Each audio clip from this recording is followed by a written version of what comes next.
Hi, everybody, and welcome back to Minka Guides. This month, we'll be talking about what it's like to move through the world as an AFAB person with facial hair. And I'm really delighted to have my friend Riley Spicer here to have the conversation today. How are you doing today, Riley? Hello, I'm doing great. Really happy to be here to talk about it Yay! with you. Yay! Awesome. So, Riley is a 32-year-old queer non binary person who travels full time but is vaguely based in Barcelona, which is where I met them this summer. And Riley works as an artist, as a product leader, and as a community builder. And you can find them on Instagram and TikTok as Riles Loves Y'all, which I think sums up your vibe perfectly, Riley. And so I thought the best way to jump into this conversation is firstly just to talk quickly about what AFAB means, because there's some people who might be watching this video and have never heard about it before. Do you have a particular idea of what that term means to you? Assigned female at birth. So when we're born, we tie together sex and gender, and most people get assigned a specific gender, and that's how you're treated, and that's how you're raised culturally. And for me, that definitely lots of conversations within the queer community about those terms and whether people like to Mm. use them. But as someone who's both was assigned female at birth, like raised as a woman, I do see and is culturally treated as a woman. Like I see myself as a Mm. non-binary person, and that's how I present myself Mm. and speak with people. But if I'm just walking down the street, like people are going to treat me the way that they treat like people they've gendered as women.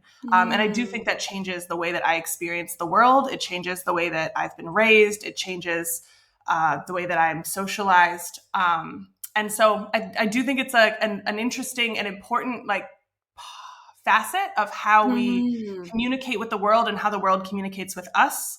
Mm. So Yeah, yeah, just like the world absolutely. communicates with me thinking I'm female or a woman.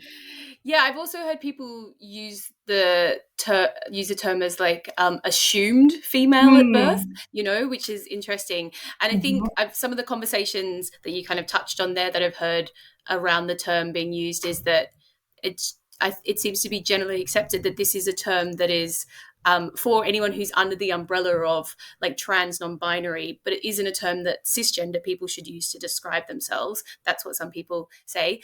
Also, yeah, exactly. Also, that it is a term rather than an identity, so that like it's ideal for this conversation where we're talking about something specific that relates to it. But a lot of people don't think you should identify as, say, an AFAB non-binary person. But those are all like conversations that are always being had within the queer community. So Right. these are not things that are set in stone. But I wanted to ask you to begin with. Do you see yourself as someone who specifically has a mustache, or do you just see yourself as like this is my facial hair and yeah? Yeah, so it's funny that you asked that. I genuinely didn't think about the fact that I had more facial hair at one point. I mean, I feel like I have like Mm. a long journey with how I've interacted with my body hair in general. But like by the time it got to facial hair, this was probably in the last, like, I don't know, 4 or 5 years. Mm. And I had already grown to like, I just don't really care. My body has hair. I'm fine with that. Like, I'm going to focus my life on other things. This is not important to me. And so I guess like I started growing like little more mustache hairs, and I actually didn't really notice because I just don't like stare. I don't do a lot of makeup that much. I'll do like quick Mm. mascara, lipstick, right? I don't stare at myself in the mirror that often, which Yeah. again is fine to do. It's just not something I tend to do. So Mm. I had like posted a selfie on Instagram, I think, and one of my friends like made a cute comment. It wasn't even mean. He just commented a little like, "Oh, nice little stash," and I was like, "Oh, huh." I do have a little mustache. Like I didn't even You're realize. like, oh yeah, that's Oh, I guess that is kind of growing. I guess you can see that. there. Um, so definitely the latter. Definitely, I'm just like, oh, I just like happen to have this hair here, Mm. and it hasn't really been that intentional until like maybe a little more recently. Yeah, yeah, which is like the opposite of what my experience has been, because it was something that I was very deliberately removing for a really long time, even though I actually wanted to have it, but thought for lots of reasons that it would be unacceptable for me to have it, to get a job or to, for desirability politics kind of stuff. Yep. And then, so it was very also something that was very specific that I was like, I want a mustache. Like, this is something that I want. And like most of the time I probably want to present as like a fab femme with a tash, and that's something that I'm really like want to have as a look. And so that's really interesting that it wasn't something you consciously were like, okay, you know what? This is who I am. This is what I look like. You were just like, this is just not even thinking about it. This is who I am. Yeah. But I love that like, I don't know, that it is something intentional. And I think I've started to see that from other people. So I think, and this is something I mentioned to you when we met before, was that so I've started posting on TikTok, and as I have people, watch my videos that are about whatever. I don't really ever intentionally talk about body hair or how I look or anything. But of course, you have people who will just come through and apropos of nothing, like make comments about me having a mustache. And when it first started happening, I was also like, okay, yeah, I guess that's true. Like, I don't know, I kind of give like snappy retorts in a follow-up video. But then that would create a lot of people who were like, wow, I don't usually see people like, feeling confident about this, or you're inspiring me to like not shave my mustache. And again, I don't do whatever you want to do with your body hair. Like, I'm not have any value statement around that, as long as you feel comfortable with it. But it was interesting to see that reaction from people. And actually that's made me be more intentional about keeping it. Like, there's times when I'm like, yeah, I might have just plucked it off for myself, just because sometimes I'm like, maybe I don't know that I really want this anymore.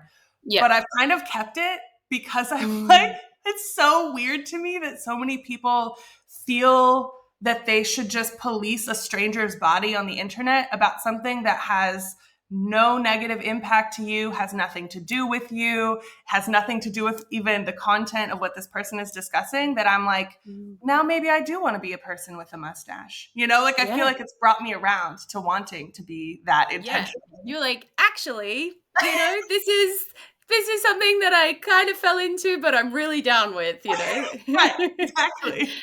But then for me, there's like such power in people like yourself normalizing this, because coming to Barcelona this summer, I'd gone through this whole process of being like, I know this is something I want and I'm going to have to do it because I really want to do it, but like I'm scared, and for all the reasons that I kind of detailed before. And then it was kind of like the universe just ushered in lots of AFAB people with facial hair into my life all of a sudden that hadn't really come across my path before. So like I met some people at Primavera Sound Festival, and I met another non-binary person from Belgium who was traveling through, and all who had different like facial hair, whether it was like beards or mustaches or whatever. And I was just like, oh wow, wait, hi, okay, cool. So it's obviously not just me, but also it's so nice to see other people out there just like living their lives with facial hair. It's not a big deal. It's not an issue, And I was like, oh wow, okay, cool. Thank you, universe. This is really good. Yeah, and I think it's so valid to be scared about it, to feel those feelings. And like this has been a long journey for me too. And the most recent bit was the mustache and me feeling more comfortable. But I definitely also for a long time like shaved and did all these different things. And you are like inculcated with that in society, that body hair on AFAB people is unacceptable and gross and bad. And like, there is that internalized shame, which I think is almost harder to get over than the external shame, because at least in my experience, like the type of people who are going to dislike me or say something because I have facial hair are not the type of people I actually want to surround myself with anyway. So it's actually a fabulous self-selection mechanism. But my own internalized shame, like that's, if I can't get over that, then it doesn't matter, like whether the people around me care or not, because like I'm shaming myself for it. Yeah, and I feel like that was the biggest, hardest part to come to terms with. Absolutely. Yeah. It's interesting because shortly after, like almost like the first moment of recognition that I had externally was walking past a group of teenage boys, and they were like, oh my God, she's got a mustache kind of thing. And the interesting thing was that I felt in that moment like so happy, because I was like, yay, people can see it. Oh my God, like it's not just me. Yay. You know, like this moment of like being seen and recognized. But also I felt really joyful because I was like, yeah, you get that I'm not for you. Like I am not designed as like a visual for your pleasure or desire that you can project stuff onto. Like that almost like cuts that out. And I just felt really great. And it wasn't something that I'd anticipated or thought about or anything. And I was just like, I love that. But it's so interesting that like when like across the board body hair with for women and AFAB people is seen as like something that we're not supposed to have.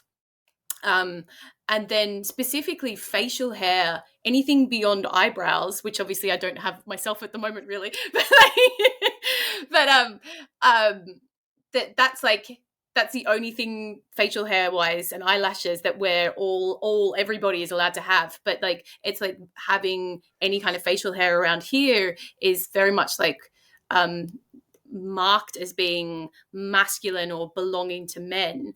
And so like, do you see that as something, do you feel that that is like a marker of a mask energy for you, or is that part of like just your appearance generally? Or Yeah, and I'm different people will definitely take this different ways.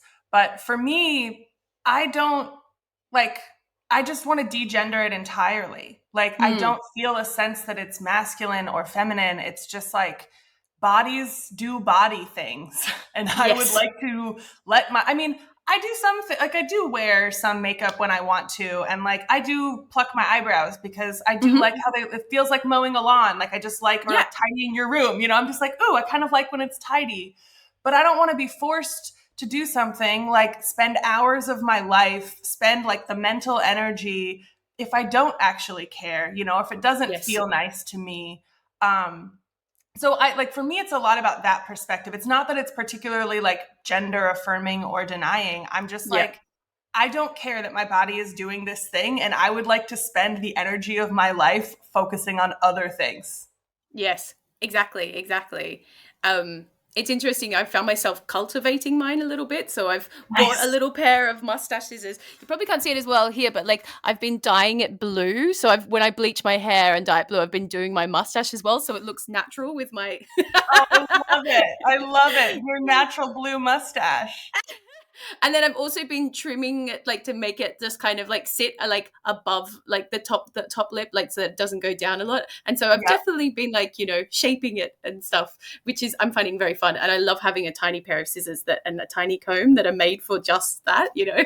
That's a really good idea. I definitely have done a little bit, like I have ones that'll get a little long near the edge, and I'm like, Yeah. this is annoying, and I've just plucked it out. But trimming Yeah. it, excellent Yeah. idea. I'm gonna have It to get feels some very scissors. like, I am, you know, cultivating Yeah. this. Exactly. Okay. I'm learning things. I love it. And also, I think it's really important point to make, and this is actually comes from when I was talking to my best friend about this for the first time, and he said that well, like everybody over a certain age on the planet has a mustache. Do you know that like it's something that we try and pretend that half the population don't have and aren't meant to have, but that actually we all have one. Like this is it, you know, like whether it's like soft little baby hairs or it's a full bushy like tash, you know, that's something we all have. But I've also found myself having like mustache envy. So as soon as I started growing it in, I was like, oh, I've finally done it. I've taken this step to growing my mustache in. And now I'm realizing that it's never really going to be like a full, like 70s porn mustache. It's always just going to be some little wispy thing, you know. And I was just like going around being like, I've got full mustache envy. Like that's legit a thing. I once did a poetry reading in college. So maybe I have always wanted a mustache, but not consciously. But the guy before me like read some poem about beards, and I was really, really nervous about going up. And so the first thing I said was like, I've always wanted a beard. Like what I say to this room full of people, like I mean, I can't grow a beard, so I don't know what I would do, but it just seems so cool. Like you could just change the shape of it whenever you wanted, like Yeah, change your face so quickly. absolutely. It's just You're like, why like, would I say that to this room full of strangers? you're like, the top thought on my mind right now is, God damn, it'd be good to have a beard. But yeah, Yeah. it has been interesting as well seeing when you see people just like let their facial hair grow in that they've probably stopped in the past, that you're like, wow, there's like loads of it, and like this is something that like you were clearly removing for a really long time, and hi, like, even like I've had people be shocked at like, wow, your mustache is actually quite big and thick, and I'm just like, thank you very much. But but also that like, I like, for me, I think it's always been like there, like definitely I knew it was there and needed removing. Right. But also that yeah, that oh, what was the point I was going to make? My brain has gone out of it for a second. But I think also that going through perimenopause, like your facial hair does become a bit thicker and more prevalent. um Mm-hmm. and so I think it also ties into this timing in my life of going through that. I'm just like, well, like now it's like a force to be reckoned with. Like there's like, it would take so much more extra work for me to be removing it. So like now I'm just like, it's all No. good. Come Yeah. on down. Welcome to my face. You have arrived. I love that. And like it's nice, I think, as well, the way you're saying it comes in more as you get older. Like, why can't we Mm. appreciate some of these signs of aging and the signs of the Mm. different phases of our lives? Like Yes. I don't need to seek eternal youth. I don't want to be 19 forever. Like, great, I was 19 at one point and I am delighted to no longer be 19. And I mean, this comes along with many other ways that this comes out, but I think the point you're making really brings it up with facial hair. Like, facial hair is one of our Mm. signs of aging as well. Mm. And I don't know, I feel like there's something about wanting to stay young that's like part of the reason to remove it. But I Yeah. love that you're just leaning into it. You're like, no, getting older, mustache getting bushier. Love this Yeah. for me. It's like, it's giving me a sense of maturity. Do you know, like at the same way that like, because perimenopause is like another puberty. And so it's kind of like I'm basically like a teenage boy right now with like a little fluff ball mustache, being like, come on, prove that I am like older and like sexier, and I've got it going on, like. I love that. And speaking about being sexier, like there's a conversation that we had on the beach this summer in Barcelona, which was very important to me because I was kind of talking to you about my fears, particularly around Yeah. desirability. And I was basically like, I'm scared no one's ever going to want to have sex with me anymore. And Yeah. then therefore no one's going to love me. And you were just like, yeah, that is not the case. And I'm really happy to say, a couple of months on, that is not the case at all. I Yeah. have been blown away by just how, like, there is those people who, as you said, self-select out, and I am so here for them self-selecting out. That actually saves a lot of work in real life Mm-hmm. and on dating apps of just like, hi, yep, over there kind of thing. But then there are loads of people who are still just totally into me with this, and that has been so exciting and amazing and reaffirming, and it's been great. So I think it was an understandable fear because of how we're socialized, but Mm-hmm. we're here to tell you that that is not a thing. People will still want to have sex with you. They'll want to like fall in love with you. And also, like, I think we've reached a point in time where this shouldn't be something that prevents you from getting a job, all of that kind of stuff, which were all big fears of mine like 20 years ago, when I first like started removing mine. So thank you for being like the point of wisdom on all that. You were like, don't you worry, people are still going to find you hot, it's all good. It is scary. Like, it's a super valid feeling, and that's what I was saying before too. Is I think it's like, it's that internalized fear that we have to Mm. just, we have to push ourselves through. And I don't think it doesn't really go away, or at least for me, it's a very fake it till you make it. You're just like, okay, I'm going to do it anyway. I am still scared that all of these things will happen. But then you do start to see that they didn't happen. And especially with, I don't know, work, like I just can't imagine. I mean, yes, I do think there would be clearly specific types of work. Like, I'm sure that's going to harm your work as a model if you're like an AFAB model trying to do specific type of modeling. But also, I so want to see that. I so want to see that. but it also, it's just like niching down. There's absolutely a niche for that, you know? And I really think that if we remind ourselves that in everything, in romantic relationships, in friendships, in work life, like, you don't need or want everybody to want you. You will never be everyone's cup of tea, and you don't need to be. Like, you will drive yourself crazy. That is not a key for happiness. That is not a key for fulfillment. Like, the more you are yourself, and the more that does absolutely let some people self-select out, the more, like you said, it's easier. What you're left with is the stuff you actually want and would actually be interested in. But it's this like, this fear of like, oh, I need all like 100% of everything, like all those doors to still be open, everyone to still like me. But like, that's never going to happen. It's fine. Yes. Like, Exactly. I feel like everything you've just said has reflected the entire journey that I have been on in the last year or so, not just around facial hair, but everything about this idea of trying to be as desirable as possible all the time, in the trying to enhance your capacity to be as desirable to as many people as possible. And it's like, no, no, no, no, no, no, no, no, no. What do you want? How do you want to present? And like, you will then connect with the people who actually, you'll be showing up as yourself, and then you will be connecting with people who actually are interested in you. And so everything you've just said, amazing. Beautiful. Love it. Thank you. Well, thank you so much for chatting all of this through with me today. And if anyone's watching this and they're an AFAB person and they're thinking about growing in their facial hair, we say do it, go for it. We know it's a big leap to take, but honestly, once you're on the other side of that, it's life-changing. So 100%.